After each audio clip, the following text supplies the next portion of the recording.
සේවා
මේ මෙයත් 58 සේනාංකෙන් ආපු එක්කෙනෙක් තමයි මේ යුද්ධ කාලේ හිටියා. මෙයා 5යි 10 2 තුවාල උනේ.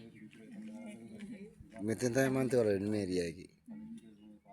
මෙයා 58 සේනාංකෙන් ආවේ. මේ අවසාන පස් බෙම්මෙන් තමයි තුවාල උනේ. අවසාන පස් බෙම්ම ගන්නවා මේ පාර හරහා තිබ්බ.